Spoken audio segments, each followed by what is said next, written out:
reto estou. Salve, galera! Tudo tranquilo? Espero que sim. Vamos lá ler um livrinho nessa tarde aí? Voltando aí com o quarto capítulo do livro da Elza Soares, uma perca inestimável aí para a cultura brasileira. Faleceu ontem, né? E já estamos aí na luta.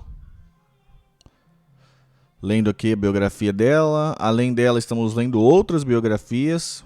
Vamos ver se leremos um pouco aqui também, hoje. Quero terminar do João Gilberto essa semana ainda. Acho que hoje, amanhã, a gente termina ela. Domingão tem The Voice Mais começando. Sem ser nesse no outro, né? Estamos lendo do Lula também. E mais 2 livros. O Harry Potter e o Chico Buarque Fazendo a Fazenda. Beleza? Vamos ver aí hoje se temos bastante tempo de live, tá? Vou ler bastante hoje. Vamos fazer uns reacts aí. E bora. Só vamos, gente. Então bora lá. Capítulo 4. Seu nome numa estrela e uma rica cena teatral. Uma estrela brilhando com seu nome se tornaria realidade em breve. Assim que o espetáculo terminava, a atriz estreante passava pelo camarim para se trocar e corria para a entrada do teatro João Caetano para ver Elza Soares, escrito dentro da estrela em 5 pontas no cartaz, e tudo Juju Frufru. Sucesso de 1958 no Teatro de Revista. Ao lado, numa estrela bem maior, podia-se ler Rose Rondelli. Ela sim, já grande atração dos palcos cariocas. Mas para aquela cantora novata que meses antes não sabia se iria entrar no palco para cantar meia dúzia de canções num clube qualquer em Pilares, aquela estrelinha já era um sinal de que as coisas estavam melhorando. Depois do programa do Ari Barroso, eu achava que minha carreira não ia dar em nada, porque eu não tinha onde cantar, lembra Elza. Um começo tão promissor, desperdiçado na cacofonia de talentos em meados dos anos 50 no Rio de Janeiro. Seria esse o destino? Ela acreditava que não, e insistiu mesmo sem saber muito bem por onde começar. Para entrarem no circuito dos shows, de aparições importantes em programas de rádio e, sobretudo, das gravadoras, era necessário marcar presença nesse cenário. Mas como isso seria possível para Elza, que trabalhava como empregada doméstica para criar quase que sozinha seus filhos? A Laorde tinha sido diagnosticado recentemente com tuberculose e alternava períodos de trabalho na pedreira com longas licenças. O sustento dos filhos estava na mão dela. Para mim, era uma questão de sobrevivência. Eu só podia pensar em carreira se aquilo significasse dinheiro. Cantar ainda não era uma profissão, tampouco um passatempo. Era uma alternativa, uma esperança, uma pequena possibilidade de que fazendo isso ela conseguiria mais alguns trocados para levar para casa no final de semana. Tudo claro, sem admitir para a família que o que ela queria mesmo era cantar. A valiosa nota 5 que Elza conseguiu no Calouros em Desfile, tendo escapado do gongô do seu Ari, não tinha frutificado, pelo menos não logo em seguida à sua apresentação. Eu fiquei bastante entusiasmada, achei que, como todo mundo ouviu na rádio, dali iria sair muitas oportunidades. Afinal de contas, eu tinha ido bem no programa. Conta ela. Só que nenhum convite apareceu.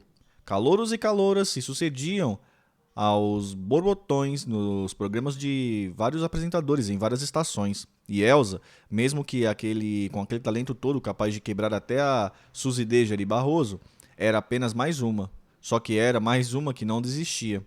Qualquer chance de mostrar seu trabalho estava valendo. Por isso, quando seu irmão um dia lançou um desfile como que de brincadeira, ela levou completamente a sério. Eu cantarolava em casa. Meu irmão, indo, ficava bravo e provocava. Você não sabe cantar. Então vai lá na escola fazer um teste, porque meu professor está procurando alguém para ser cantora na orquestra dele. Segundo Elza, ele falava num tom de galhofa, como se um encontro desse nunca fosse acontecer. Pelo visto, Avelino não conhecia bem a irmã. Um dia criei coragem e fui. Estava meio mal vestidinha, mas fui assim mesmo. Só que quando cheguei lá, quase me arrependi. Fiquei escondida no canto da sala, vendo o professor do meu irmão fazer teste com outras meninas. Joaquim Negli era um professor dedicado, exigente, e, só de observá-lo ali com outras candidatas, Elza já ficou um pouco intimidada. Eu me sentia muito mal porque eu olhava para minha roupa e tinha certeza de que não estava de acordo. Mais uma vez ela tinha improvisado uma roupa com o que tinha em casa, para fazer boa figura na hora do teste. Sua vontade de cantar era mais forte que a sensação de deslocamento, de desconforto, e foi por isso que ajudou a encarar o desafio. Nesse impasse de entrar ou não na sala, enquanto observava tudo de fora, acabou que ela se apresentou um pouco tarde para o professor. Entrei na sala meio no susto e disse que tinha vindo fazer o teste, mas o professor me olhou torto e respondeu que não poderia ser avaliada porque havia chegado atrasada. Elsa respirou fundo, tomou um pouco mais de coragem e continuou. Eu estava aqui o tempo todo, só fiquei ali escondida de vergonha. Alguma coisa na voz daquela menina convenceu o professor. Os músicos que já estavam indo embora foram reconvocados para se ensalar e tocar novamente, já sem paciência. Elsa olhou para o irmão, que assistia a tudo sem deixar transparecer que conhecia aquela candidata, e falou baixinho para só ele ouvir. Você vai ver só. Ela tinha escolhido uma canção triste, que achava que iria funcionar, chamada Lamento. Soltou sua voz. Ai, só você não vê na minha vida a falta de você. Ai, só você não vê na minha vida a falta de você. Nos meus olhos está faltando a luz do seu olhar. No meu peito está morando uma saudade em seu lugar. Desses versos melancólicos, Elsa conseguiu tirar um encanto lindo, que impressionou o professor. Ela podia ver em seu rosto que ele estava mais relaxado que antes. Todo mundo parecia feliz. Só depois que fiz o teste que contei que era irmã do Avelino. E eu logo vi que ele ficou todo sem graça, mas não podia reclamar. Afinal de contas, todo mundo tinha gostado. Ele não ia ser bobo de dizer que não aprovava aquilo, diz Elsa, que saiu dali com um contrato para cantar com a orquestra de Bailes Garan, sob a regência do professor Joaquim Negli. Ela pediu ao irmão que não contasse nada em casa, pelo menos naquele começo. As apresentações se iniciariam logo no fim de semana seguinte, pois o ritmo da orquestra era intenso. Festas, bailes, casamentos, eventos sociais, onde quer que eles fossem convidados a tocar. Lá estava a Elsa também, mesmo que nem sempre com a certeza de que entraria no palco.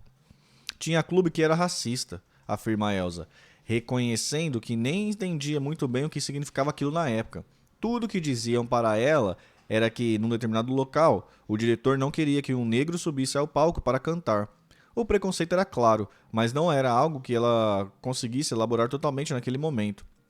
Elsa simplesmente obedecia, mesmo sabendo que, se não cantasse, não ganharia o dinheiro da noite. Naquela época, infelizmente, não tinha muito como fazer diferente, só restava obedecer. Eu ia toda bonita. O professor mandou fazer para mim um vestido de filó, todo branco, que eu vestia e me sentia como uma bailarina em dia de estreia.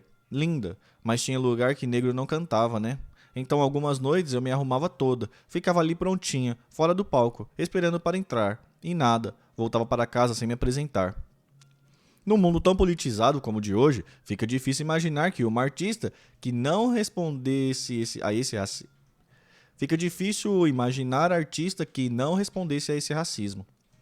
Mas era outra situação, ou ainda, um conceito quase que inédito para aquela moça que, apesar de mãe de 4 filhos, ainda não tinha muita noção de como se comportar no mundo dos adultos. Desde criança, eu acompanhava minha mãe nas casas das pessoas onde ela lavava roupa, e a lembrança que eu tinha era a de que eu era muito bem tratada. Eu chegava lá, minha mãe sempre dizia para mim e para minhas irmãs que era para a gente sentar num canto e ficar quieta. Então a gente ia e ficava bem, comportada. Em alguns lugares até ganhávamos um prato de comida. Por isso, a ideia que eu tinha era de que a gente era bem recebida. A cena que Elsa descreve era em si uma situação de segregação. As filhas de Dona Rosária raramente podiam entrar nas casas onde ela trabalhava, mas se elas ganhassem um lanche, nem pensavam em reclamar de algo. O mundo, na cabeça daquela menina, era assim, e pouca coisa tinha mudado nesse seu referencial quando ela chegou à adolescência. Era preciso primeiro conquistar um espaço, depois entender que o espaço era aquele e brigar muito por ele. Mas naqueles tempos de Garan, sua postura era de aceitação, mesmo que ciente de que estava sendo prejudicada. Elsa foi tomando consciência dessa realidade nas apresentações da orquestra. Começou aos poucos a perceber o quanto aquilo estava errado e a se sentir bastante incomodada, mesmo sem entender direito a engrenagem social que estava por trás daquele impedimento. Era frustrante para ela sair de casa, se aprontar toda, gastar o dinheiro da passagem de ônibus,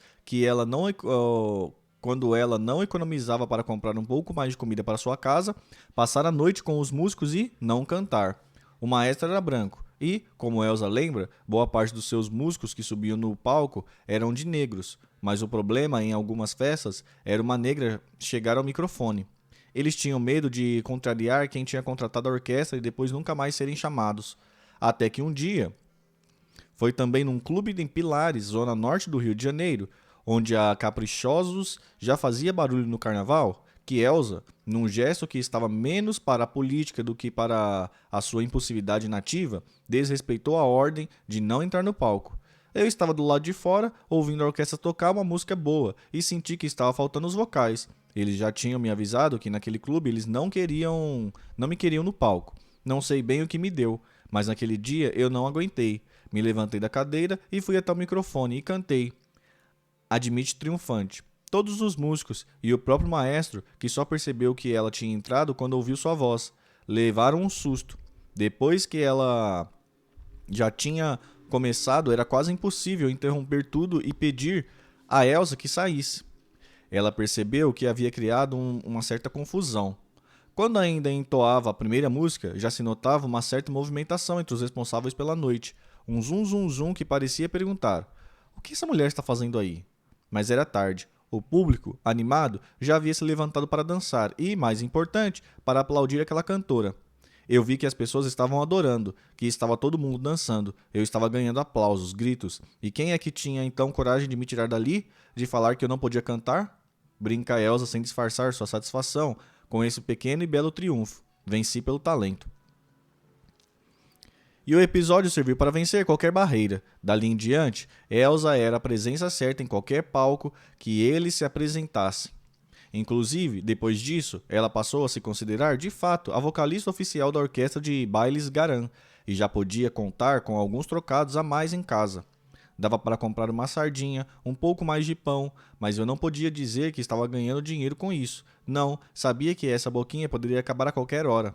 Essa atividade ainda era um segredo para sua família, que nem desconfiava que ela passava suas noites cantando. Talvez por certo orgulho da irmã, Avelino tinha mantido o segredo. E ela tinha a desculpa dos trabalhos de doméstica para explicar o dinheiro que estava entrando. Mais ainda, dizia a dona Rosária que a patroa precisava dela à noite para servir jantares e cuidar de crianças. Dava para sustentar seus filhos, manter a mentira e ainda sobrava um pouco para ela ajudar dona Rosária. Além do dinheiro, que era seu primeiro objetivo, Elsa estava contente de finalmente explorar exatamente o talento que ela sabia ter. A rotina era exaustiva. As horas de sono, poucas. Mas quem disse que ela reclamava? Eu cantava todo fim de semana. Não tinha tempo para ficar cansada, não. Eu estava fazendo o que eu queria.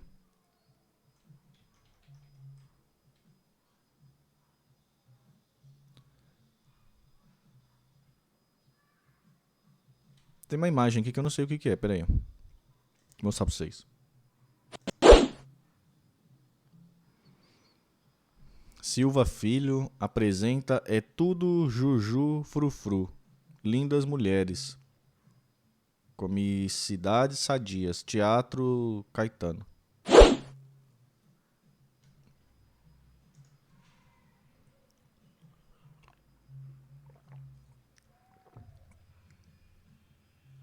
Os shows da orquestra cruzavam a noite do Rio.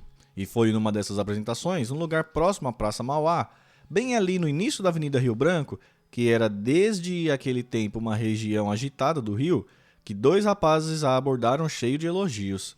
Eles eram feirantes e um deles se chamava Umbia. Disseram que tinham gostado muito de me ver cantando e que queriam me apresentar para um tal de Mercedes Batista, que, na época, eu não tinha ideia de quem seria. Mercedes já era bastante conhecida no meio teatral carioca, pioneira da união entre as danças africanas e a linguagem do balé clássico no cenário cultural do Rio de Janeiro. Ela ainda tinha no currículo o fato de ter sido a primeira bailarina negra do corpo de balé do Teatro Municipal do Rio de Janeiro. Quando deixou o grupo, foi morar nos Estados Unidos e desenvolveu um trabalho ainda mais autoral e afro-brasileiro, com uma linguagem reconhecidamente original. Mas nada disso parecia muito importante para Elsa naquele momento. O que chamou sua atenção foi que Mercedes participava, junto com o seu corpo de balé, o Balé Folclórico Mercedes Batista, de um certo espetáculo que lotava a plateia todas as noites, não muito longe da própria Praça Mauá, no Teatro João Caetano. É tudo Juju Frufru. O teatro de revista dominava há anos o entretenimento na então capital do Brasil. Naquele 1958, por exemplo, não faltava opção para o público se divertir. O teatro chamado sério marcava sua presença nos roteiros publicados nos jornais.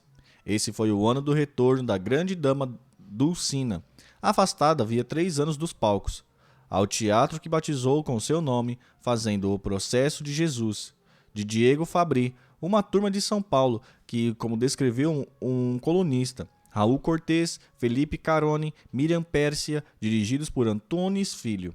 Estava em cartaz em curta temporada com O Diário de Anne Frank, no Carlos Gomes, no Copacabana Palace. Henriette Morienal era uma das atrizes da sensação da Broadway.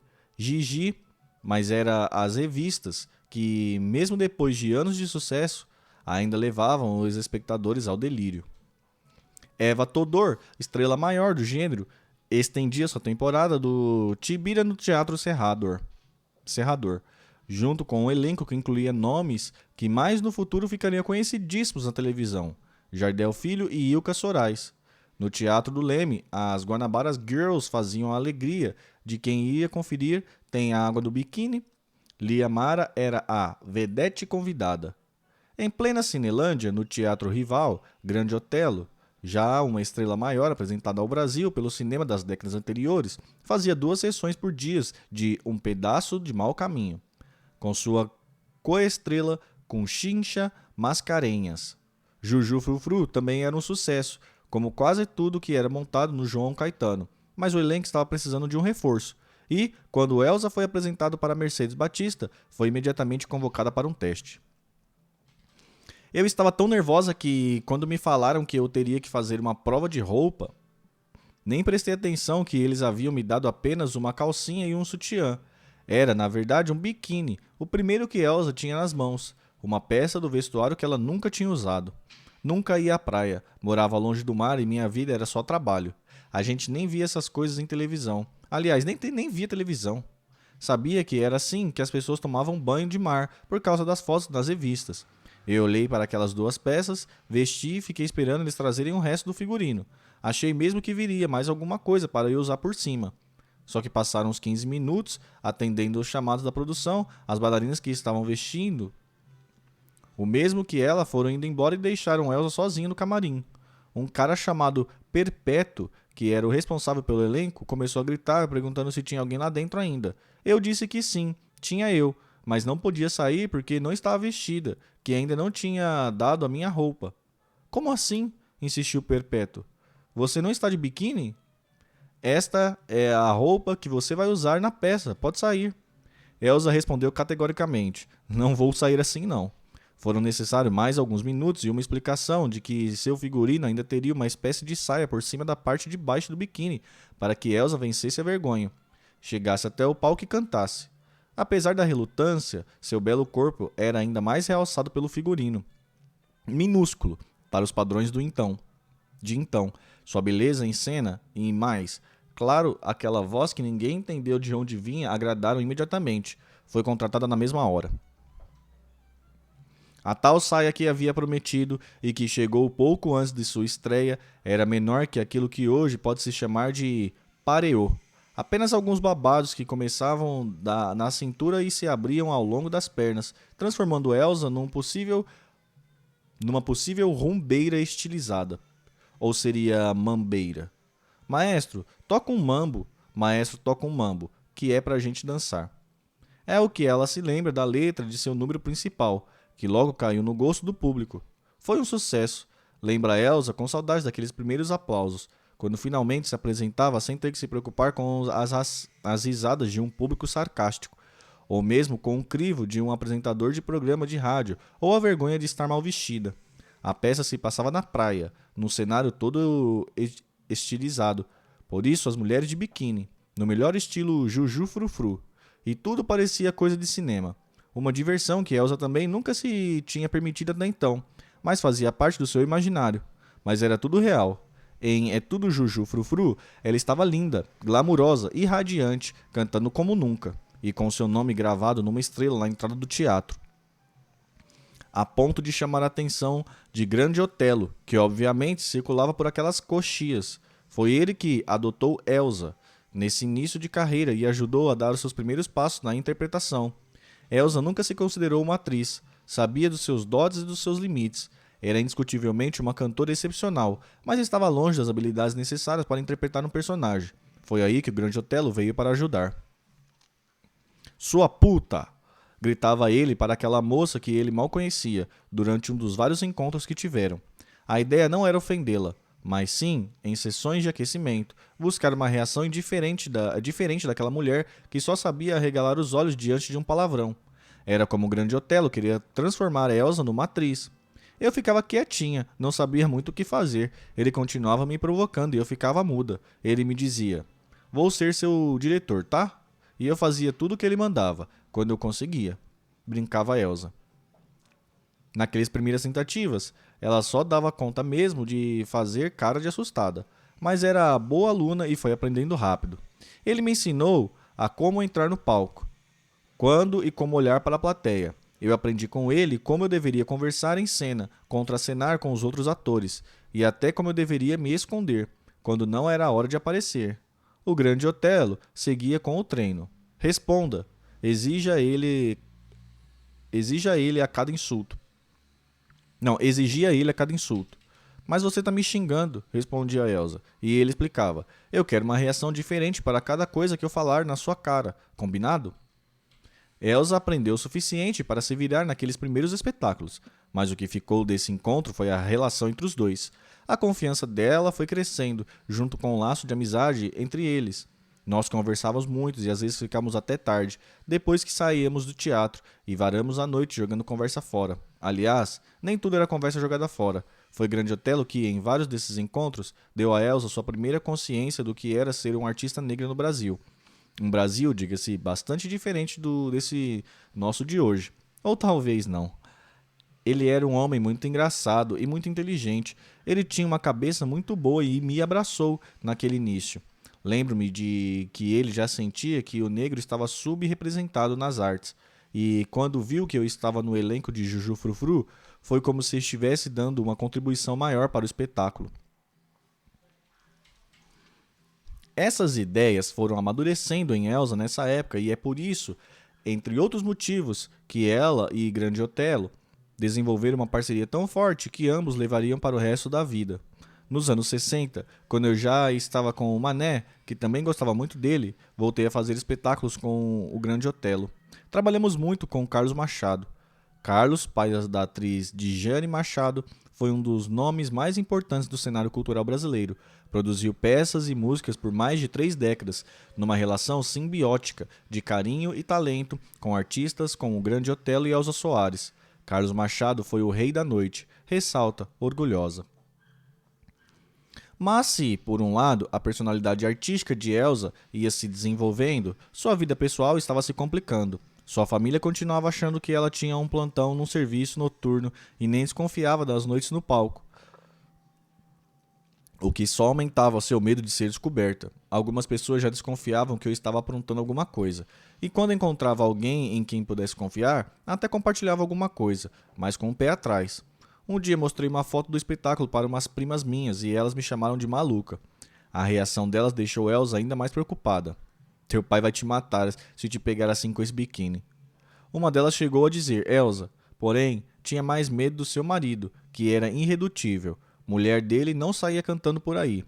Elsa vivia em 2 mundos completamente distantes e incomunicáveis. O do glamour dos palcos e o da dureza da vida em sua casa. No meu dia a dia, sabia que meu marido estava no hospital, as crianças ou na escola ou na rua, a maior parte do tempo longe de mim. E, de noite, eu vestia uma roupa daquelas. Era verdade. Se meu pai visse aquilo, seria capaz de me chamar de prostituta mesmo. No fundo, ela sabia que não estava fazendo nada demais e que teria um dia a dar esse salto, de um mundo ao outro. Aquele cotidiano que sua família oferecia não era para Elsa. Ela queria mais e iria correr atrás disso. Àquela altura, porém, sua maior ambição imediata era ganhar uma estrela na frente de João Caetano. Não pequenina, mas do tamanho da que estava o nome de Rose Rondelli, o destaque do seu próprio espetáculo.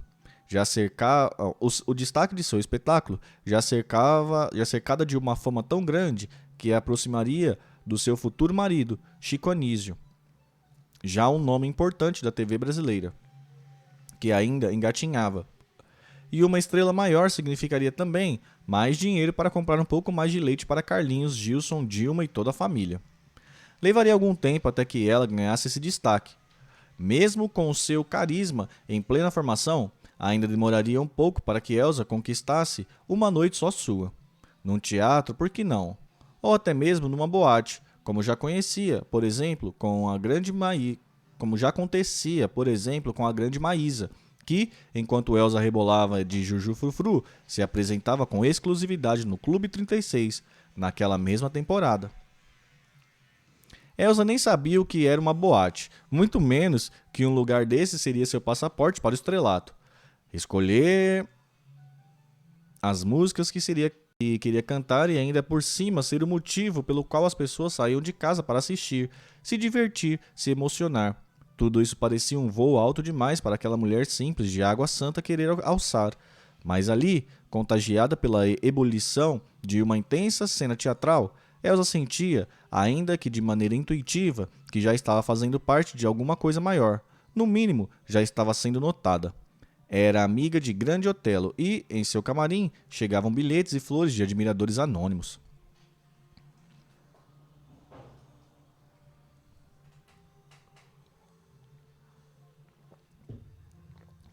Juju Frufru foi um começo. A estrela ela já tinha. Seria melhor se os jornais da época destacassem seu nome nos resumos que publicavam dos espetáculos do Giro da Noite, que mostravam a diversidade dos palcos da capital do Brasil.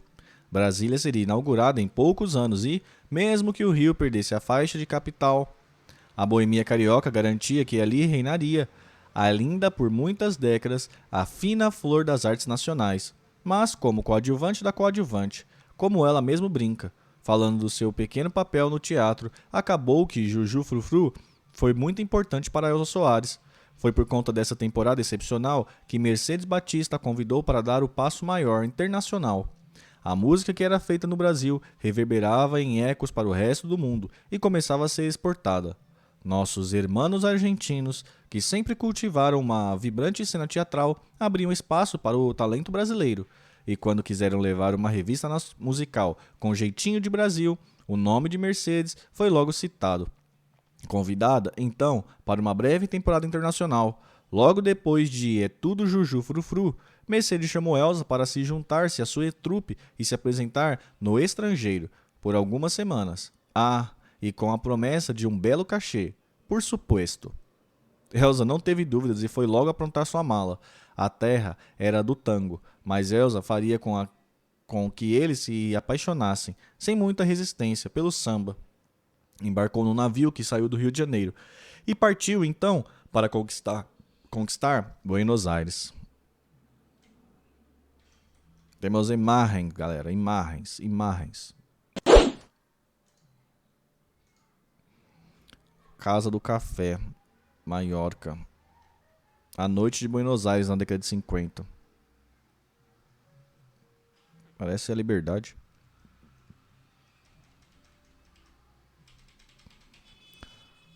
Acabamos o capítulo 4, galera. Quantos minutos? 33 minutos. Será que leio mais um da Elsa? Ou não?